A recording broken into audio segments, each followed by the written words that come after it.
And welcome back to day two of, well, I mean, technically it's day one of the official previews, but we had the reveal previews of Zendikar Rising yesterday with the announcement of the set and all the new sets.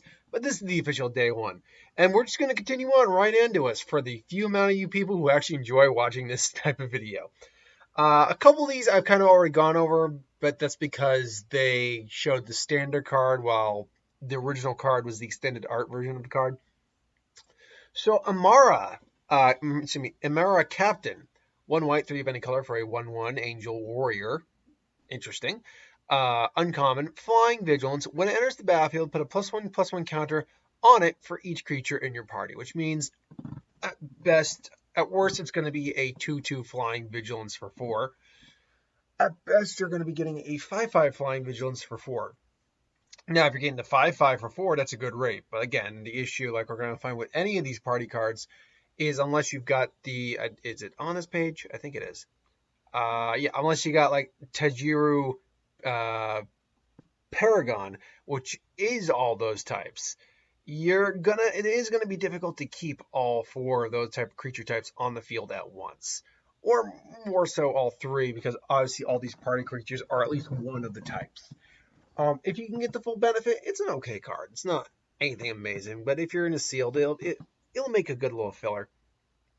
And even so, a 2/2 Flying Vigilance for 4 isn't a bad rate at all. It's not the best, but it's not terrible. But still, you could do better. I'm not digging these party cards up. I mean, it's a fun gimmick, but I'm not digging the party cards all that much. Taunting Arbor Mage is 1 green, 2 of any color for a 2/3 elf wizard with kicker 3, uncommon. When Taunting Arbor Mage enters the battlefield, if it was kicked, all creatures able to block target creature this turn do so. Let me see if I read that right. When this creature enters the battlefield, if it was kicked, all creatures able to block target creature this turn do so. Okay. I just want to be sure I read it right. So yeah, it's basically if you've got the one creature that you want to be blocked, while you have a bunch of creatures you want to get through, then yes, you make the creature you had the designated creature that needs to be hit or blocked, and then you go through the attack. I was reading it more like a combat ability, but it didn't have flash. So that's why it was confusing me. It's. I guess the question is, for 6 mana, you think that's a worthwhile ability? 6 mana is pretty steep.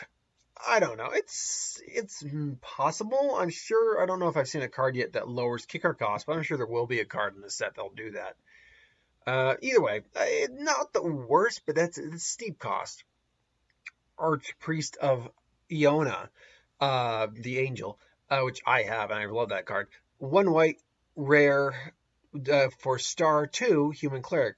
Its power and toughness are equal to the number of creatures in your party, which means it's always going to be a 1/2 no matter what, unless something takes its type away. At the beginning of your combat on your turn, if you have a full party, target creature gets +1/+1 and flying till the end of turn. Again, something that's based on the stipulation you have a full party. Again, the full party thing is going to be annoying as hell to deal with. But if you can get it off, you'll have a 5/2 for 1. That alone is pretty awesome, which you can then make a 6/3 flying. So yeah, if you can get the party off, great. If not, it's still not terrible. It'll be a 1/2 drop. I mean, realistically, you're going to be seeing it more as a 3/2 or a 2/2 for 1. So that's not terrible at all. Akum Hellhound, 1 red, 0/1, elemental dog. Landfall, common. When a land enters the battlefield under your control, it gets +2/+2 until the end of turn. So again, realistically, you might be able to bounce 1 land and play an extra land once per turn. So you're looking at, if you get lucky, a 4/5 for 1. Even on just dropping it on turn 1, every turn from that, actually, it's a good 1 drop on turn 1 because it gives you some blocking. And then you'll be able to continually play lands later on. So you'll have something early game. Late game is not going to be much more than a chump blocker. But still, not the worst thing in the world. I like the art. The art's pretty awesome. Skyclave Apparition. I think I went over this one already. No, actually, I don't think I have. 2/2. No, I think I have. But I'll go over it again. Two white, one of any color for a 2/2 core spirit. Enters the battlefield, exile up to one target non-land token permanent you don't control would convert a mana cost 4 or less. When this leaves the battlefield, the exile card's owner creates an XX blue illusion creature token, where X is the converted mana cost of the exiled card. So, I look at this card and I see a big fundamental problem with it. Is that unless you're setting yourself up for, something really big,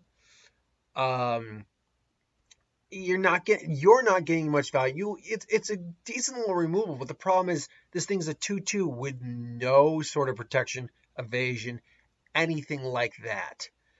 Which means this thing's gonna die really easy to removal. And then if you removed one of your opponent's things, then they're just gonna get an actual creature back. They'll either never have lost a creature or get an even stronger creature back. Because remember, it's based off converted mana cost. Let's say you, for instance, I'll use a creature here randomly. Let's say Taunting Arbor Mage. No, actually, let's use Amara even better. Let's see, Amara Captain. You basically just lost they basically just lost a 1/1 flying vigilance, so they lost their evasion for 4/4 on the field instead. That's not good. And there's cards that give flying, so it's not that good. I mean, and then you're using your own card against your own card. You're probably using cards that, like, for instance, this guy, the Sneercaster, who's a 1/4 for 3 with reach. Yes, you can get a 3/3 instead of the 1/4, but really, not the best in the world. No, I don't like this card. Don't like it. And plus, you're limited to 4 or less. If you could do it with anything, theoretically, you might have a better rate, but in my mind, it's just not worth it. Umara Wizard, which can also be played as Umara Skyfall, which is basically just a land that enters the battlefield tapped.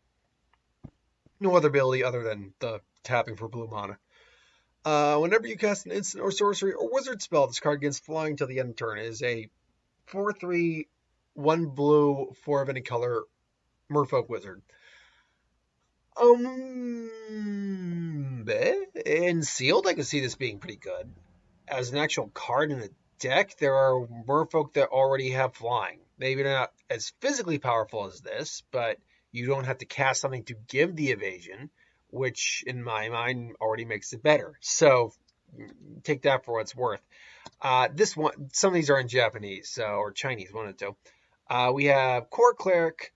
Is that actually what its name is? Core Cleric? Or anyway, no, they don't actually have the name translated. They just have we just know it's a Core Cleric.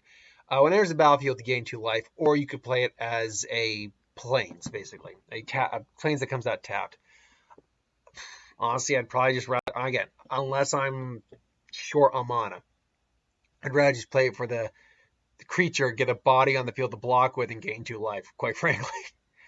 Let's see, and then we have Into the Royal. Now, it is pronounced Royal, I found out, but it's spelled Roll. Okay, no, it is spelled Royal. I don't know why I've always called it the Roll, but I feel like I've seen the word Roll spelled that way before. Anyway, it is 1 blue, 1 of any color for a kicker of 1 blue and 1 of any color. Return target permanent to its owner's hand, a bounce spell, and if you kicked it, so you get to draw a card. But for 4 mana, 2 blue, 1 of any color, you can also draw a card and bounce something. So I can think of worse. And then we have this lovely red card, the 4R instant. Basically deals X damage to target creature where its controller where X is equal to the number of creatures in your party. So for 4 mana at instant speed, you can do a lovely maximum of 4 damage. There are far better cards you can be using. Like some of the cards we're going to see on the next page here. There you go. But yeah, there are far better cards you could be using. So let's see here. We have Anti-Cognition. 1 blue, 1 of any color for a common instant counter target creature spell or planeswalker spell unless its controller pays 2 extra. Right off the bat, not bad late game, or not bad early game.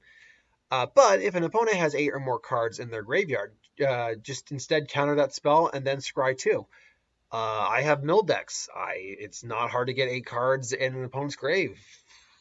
It's I could see using this easily.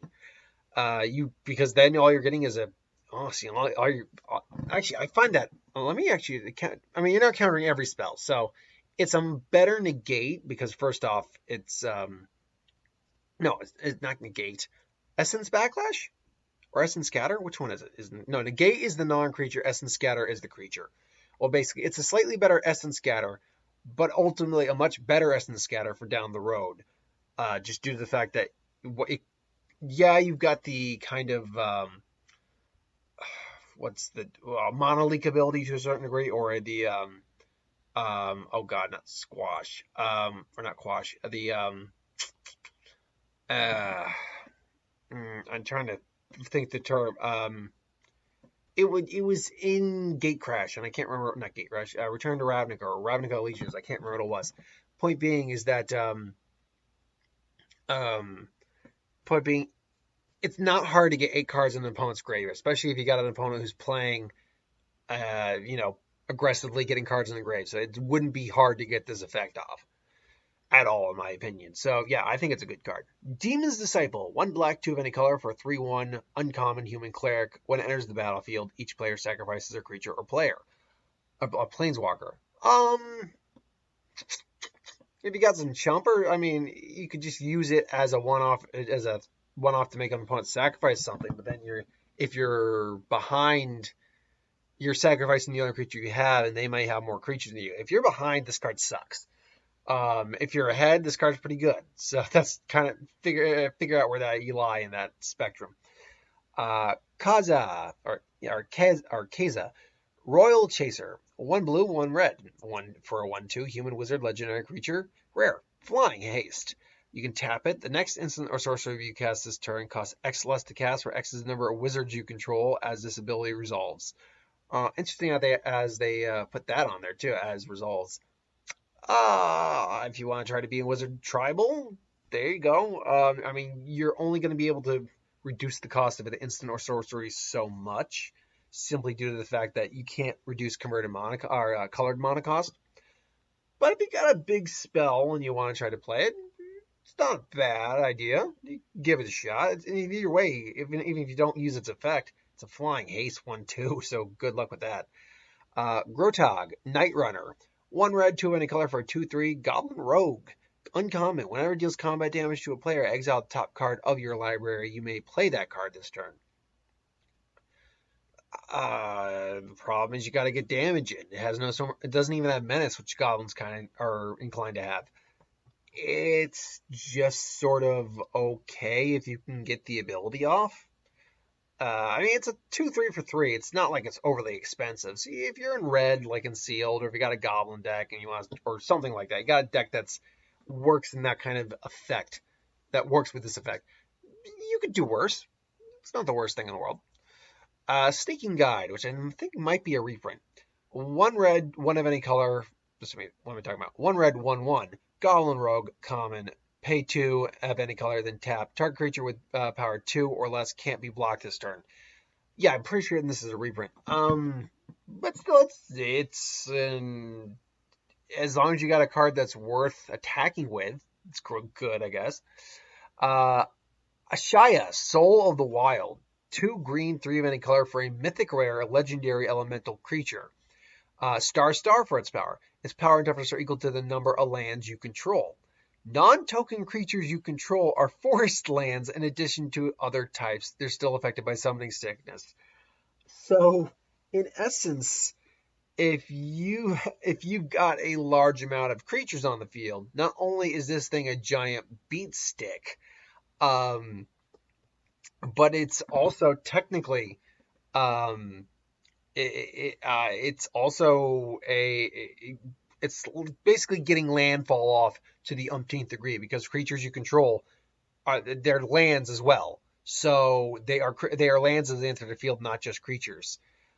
So this is kind of nuts for a landfall deck. This is like super nuts. It's interesting. For the landfall deck, if I ever get around to making it and I get this card, this would be going in there. Absolutely. Brush Fire Elemental. I mean, other than that though, it's good, but it doesn't. If it had Trample, it would actually have some real meat to it. Otherwise, it can easily be chumped. But Brush Fire Elemental, 1 red, 1 green, 1/1. Elemental uncommon haste. When it cannot be blocked by creatures with power 2 or less. Whenever a land enters the battlefield under your control, it gets +2/+2 till the end of turn, which means it's at least a 33. Whenever you play a land. It's interesting. I like the art. Unfortunately, it's going to probably be half the time when you're not playing a land. It's going to be a 1/1 with haste most of the time that can't be blocked with creatures power 2 or less. But there's uses for it. Rabid Bite gets a reprint, so there's that. Makindi Ox, 1 white, 4 of any color for a 4/4 Ox. With landfall, when it enters the battlefield under your control, tap target creature and opponent controls. Okay. It will definitely stall your opponent out, that's for certain. If you need to get that hit and they can't, that'll help. Field Research, 1 blue, 2 of any color for a sorcery. Common with Kicker, 1 blue, 2 of any color. So same as its mana cost. Draw 2 cards, and if the spell was kicked, draw 3 cards. Honestly, you're probably better off just playing it for the 2 cards. Because 6 mana to draw 3 cards is not worth it. Unless you're desperate for cards. Like, unless you top deck and this is the only card in your hand, then 3 cards might be... 6 mana for 3 might be worth it. Otherwise, not worth it if you play it. Play for it as a divination. Risen Riptide, Elemental. 1 blue, 2 of any color for a 0/5 Elemental. When you cast a kicked spell, this card's base power and toughness become 5/5 until the end of turn. So basically, you have to kick a card. You have to kick the card to basically make this a 5/5. Otherwise, there's no point in playing this card. So really not that great in my opinion. Teeter Peak Ambusher, 1 red, 1 of any color. For a Goblin Warrior, 1/3. You can pay 1 red, 2 of any color to give it +2/+0 until the end of turn. Standard kind of card. Late game, you could probably make it kind of big, but you should probably have better stuff on the field than this. Ghoul Draws Merklord, 1 black, 2 of any color. For a 2/3 Crocodile. When this card dies, put a +1 counter on target creature you control. Pretty simple effect. I believe, if I'm not mistaken, there's a bug from Ixalan that does a similar effect. But its stats are actually reversed. The bug's actually stronger on powered, whereas this guy's stronger on defense. They would take each other out. Still, I mean, it's a decent little effect. Not amazing, but decent. For the same mana cost, you get Hagara Constrictor, Snake, 0/0, but it enters the battlefield with 2 +1 counters on it. Each creature you control with a +1 counter on it has Menace, which means you have a 2/2 with Menace. So, yeah, not bad. Not the best, but I mean, anything with a +1 counter on it's getting Menace. There's that benefit. 1 black, 1 of any color for Oblivion's Hunger. Instant, common. Target creature you control gets indestructible to the end of turn. Draw a card if that creature has a +1 counter on it. Indestructible, great. If it's got a +1 counter on it, which is very possible, just given the amount of cards in this set and most of these sets that do that. Yeah, it's all right. It's a neat little combat trick. Nothing amazing. Subtle Strike is 1 black, 1 of any color. Choose one or both. Creature gets -1 until the end of turn and put a +1 counter on target creature. That's a bit of a better combat trick in my opinion, which then sets up for Oblivion Hunger. Not an amazing combat trick, but you can give something a handicap and then give yourself a buff. So that's not bad. Not amazing, but not bad. Utility Knife is 1 of any color. When it enters the battlefield, attach it to target creature you control. It gets +1/+1 and equip it for 3. I'm noticing something with a lot of the artifact equipment that it is coming out attached to something. You don't need to pay and attach it, which I think is interesting. Tormenting Voice gets another reprint. Good for it. Additional cast, you discard a card and then draw 2 cards. It's just a reprint. Resolute Strike, 1 white. Target creature gets +2/+2 until the end of turn. If it's a warrior, you may attach an equipment you control to it. Fine if you're running a warrior deck, otherwise, and an equipment deck, which means you need to be 2 deck types at once. But I mean, it's +2/+2. In sealed, that's going to be a cute little combat trick. It'll get you there in certain spots. Core Blade Master is 1 white, 1 of any color for an uncommon Core Warrior, 1/1, double strike, which right off the bat gives it a little bit of edge. And equipped warriors you control have double strike. Again, you need to be in a warrior deck with equipment, but if you're in that deck, this card will actually be pretty decent. Now double strike doesn't sadly stack, but that'd be cool if it did, because then you could just do quadruple strike and all that stuff, but it doesn't. But still, at least 2 copies of this wouldn't hurt. Kite Sail Cleric is 1 white. For a core cleric 1/1 with a kicker 1 white, 2 of any color flying, when it enters the battlefield, if it was kicked, tapped up to 2 target creatures. So for 4 mana, you could get a 1/1 flyer that taps 2 target creatures. Not bad. There are better cards, but not bad. Not bad. It could be worse. I can see why it's uncommon at least. Ardent Electromancer is 1 red, 2 of any color for a 3/2 human wizard, and it enters the battlefield. Add 1 red mana to for each creature in your party. Again, max value, get 4 red mana, which means you're going to be up 1 mana at best. At best. Seafloor Stalker is 1 blue, 2 of any color for a Merfolk Rogue. 2/3. 4 of any color. You can pay 4 of any color, 1 blue. This card gets +1, +0 until the end of turn. It cannot be blocked this turn. This ability costs 1 less to activate for each creature in your party, which means right off the bat, it's actually going to cost you only 4 mana, 1 blue, and 1 of any color. Or 4 of any color. Or 3 of any color, sorry. And at best, it's going to cost you only 1 to do that, which actually means that if you are able to get to the full party, you could win the game simply with this. Pretty easily, too. But it's difficult to do that because there was an article about the party mechanic. Each color actually lacks one of the fundamental fundamental types for the party. So you couldn't be in a mono blue deck and get the full benefit of the party. But still, it's not bad. This one's not bad because, again, realistically, you'll get to at least 2 most of the time, maybe 3. 4 is going to be a bit difficult, but 2 or 3, that's not going to be that difficult. Which means you're going to be able to activate this ability for 3 or 2 a lot of the time, which isn't a bad ability. So not bad at all. Shijiri Shelter. 1 white, 1 of any color. Target creature you get control gains protection from the color of your choice until the end of turn, or you can play it as a white card that comes out tapped, or white land that comes out tapped. Yeah, fine. Again, it's just going to be dependent on what your board state's like. Kalani Ambush. Target creature you control fights target creature you don't control. That's for 3 at instant speed, which is useful. Or play it again for the land. Again, going to be dependent on the board state. Definitely is. Same with Akuma Warrior, who's a 4/5 trample for 6. But the 4/5 for 6, I honestly I'd rather play the red spell. But it's not impossible. I could see me using the 4/5 if I wanted to. Just probably not. Balaged Recovery. Return target card from your graveyard to your hand for 3 mana, or you comes out tapped as a green mana, or green land for the taps for green mana. I honestly like the Balaged Recovery because it just says target land from your graveyard, or target card from your graveyard. It doesn't say land or creature or anything like that, so yeah, that's pretty good. That's actually really good. And I just clicked that by mistake. So Prowling Feldar is 2/3 for a white, 1 white, 3 of any color for a 2/3 cat beast vigilance. Landfall, when a land enters the battlefield under your control, you put a +1 counter on it. It's a bit of a clock, but I mean, it doesn't have like trample, which would make it very scary. Vigilance is annoying, especially if you say play it on turn, whatever turn you get it out, and then play the land. Because there's plenty of mana acceleration clearly in this set.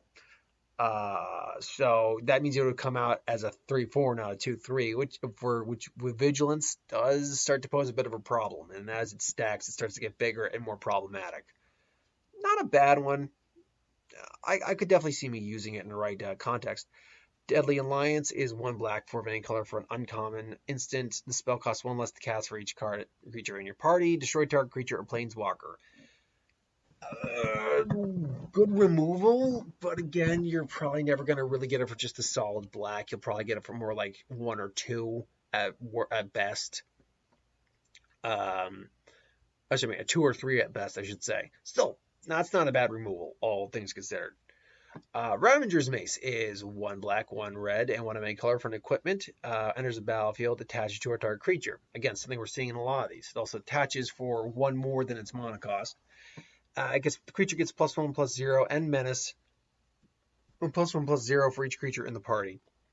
Which actually means this is much worse than any of the creatures with the party mechanic, simply due to the fact that this thing will exist on the field without any sort of creature on it, so it doesn't have an effect pretty much period, except for the menace. And 4 for menace doesn't mean a huge deal, quite frankly.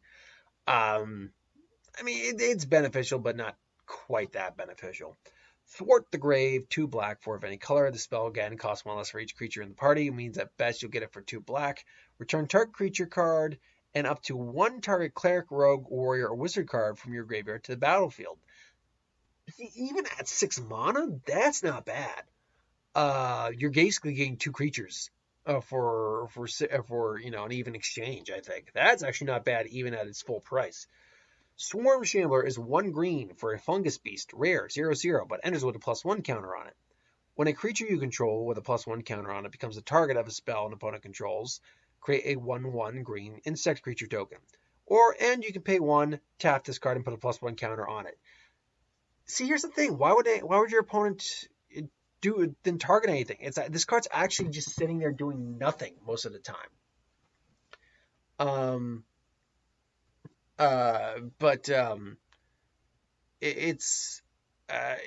I mean, if for some reason you're able to give +1 counters to other creatures, you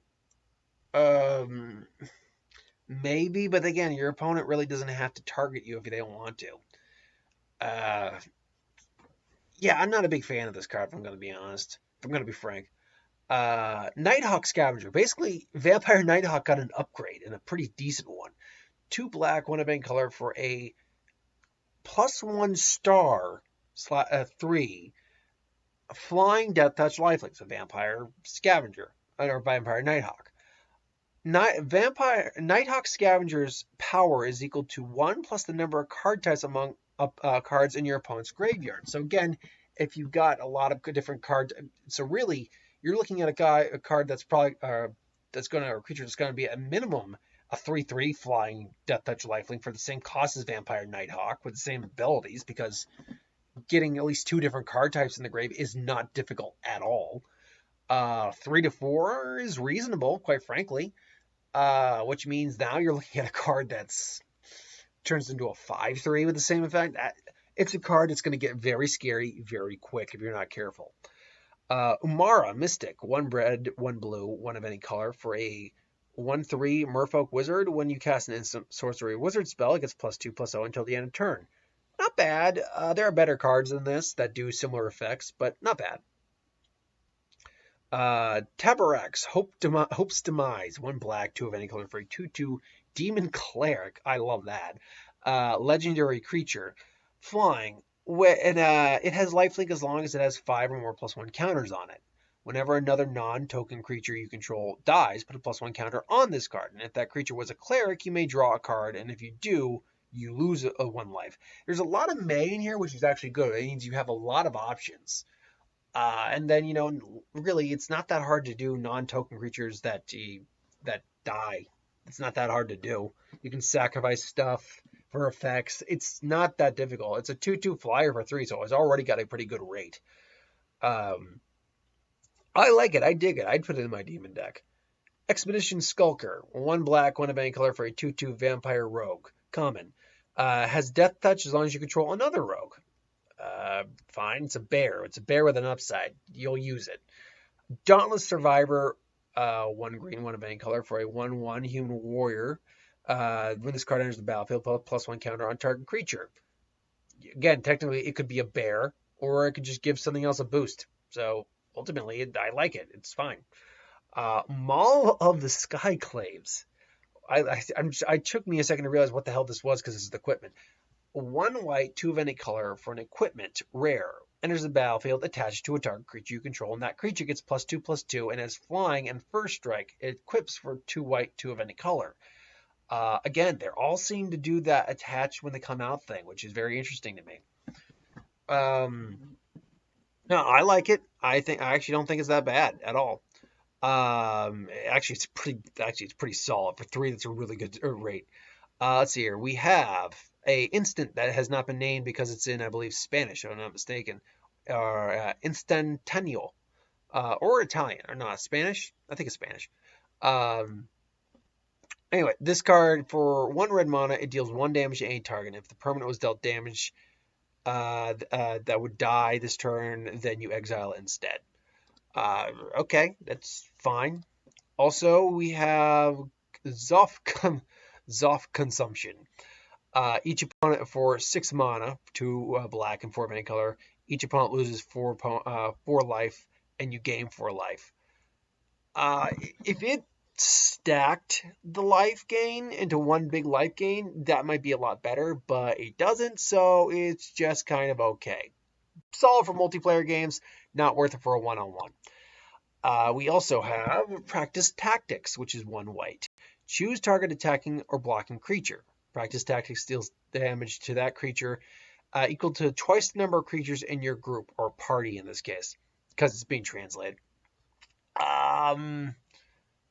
Only really good if you have, say, only if you're good if you have creatures. If you don't have creatures, you're in trouble. If you don't, like, this card's useless in your hand if your board's been white. Whereas there's other white cards that do better effects than this, or similar effects to this, that you can play without needing creatures on the field. So yeah, not my cup of tea. Coral Helm Chronicler, or not Chronicler. Wait, Chronicler? Yeah, Chronicler. 1 blue, 2 of any color for a 2/2 Merfolk Wizard. Whenever you've cast a kick spell, draw a card, then discard a card. This is a rare card. Enters the battlefield, look at the top 5 cards of your library. You may reveal a kicker card with a kicker ability from among them, put in your hand, the rest on the bottom in any order. Only is beneficial if you're using kicker cards. If you got basically a kicker deck going on. Otherwise, just kind of nah, I wouldn't use it. See, here's the thing. Here, is that roiling or rolling? Because I look at that word, rolling vortex, name card name, and that looks like rolling, not roiling, but it's pronounced royal. So what's going on? I'm going with rolling. Anyway, rolling vortex, 1 red, 1 of any color for an enchantment, rare. At the beginning of each player's upkeep, it deals 1 damage to them. Whenever a player casts a spell, if no mana was spent to cast that spell, this card deals 5 damage to that player. You may pay 1 red. Your opponent can't gain life this turn. Okay, so you're each getting pinged for 1 each turn. If you could somehow ping them quicker, burn spells, or gain life to keep ahead, great. Preventing them from gaining life, that's great. I don't get the other ability, because how are you going to be casting things for free? And B, even if you are, this basically, I get it that it's your opponent's not going to be casting stuff for free then. That's what it's supposed to do. It's going to prevent them. But I don't know. It just seems like kind of a waste of ability in many regards, at least to me. There's Tangled Florahedron, which is a little elemental who's playing with Bioflies. He's adorable. He's a 1/1 that taps for 1 green. And, it's cost 2, 1 green, 1 of any color. Or it can be a land that taps for 1 green, which is pretty much the exact same thing. Finally, we have Soul Shatter, which is 1 black, 2 of any color for an instant rare. Each opponent sacrifices a creature or planeswalker with the highest converted mana cost among creatures and planeswalkers they control. So it's pretty much pure value. Yeah, you'd play that. I'd play that. And then Amara's Call, 3 white, 4 of any color for a mythic sorcery. Create 2 4/4 white angel warrior creature tokens with flying. Non-angel creatures you control gain indestructible to the end of the turn. Or it can be a land that you tap for 1 white. Pricey. It is pricey, but you are getting some solid benefit out of that. 4 angels with flying. So 2 4/4 angels with flying, and non-angel creatures do get indestructible. Obviously, it's focusing on if you're going with the party mechanic kind of thing. But it's still, good. It is good. Is it amazing? I don't know if I go that far, but it's good. Uh, I guess we'll have to see how that plays out. But anyway, that's the spoilers for today. Join me tomorrow for next day's spoilers. Until then, thanks for watching. Hope you enjoyed, and I'll see you next time.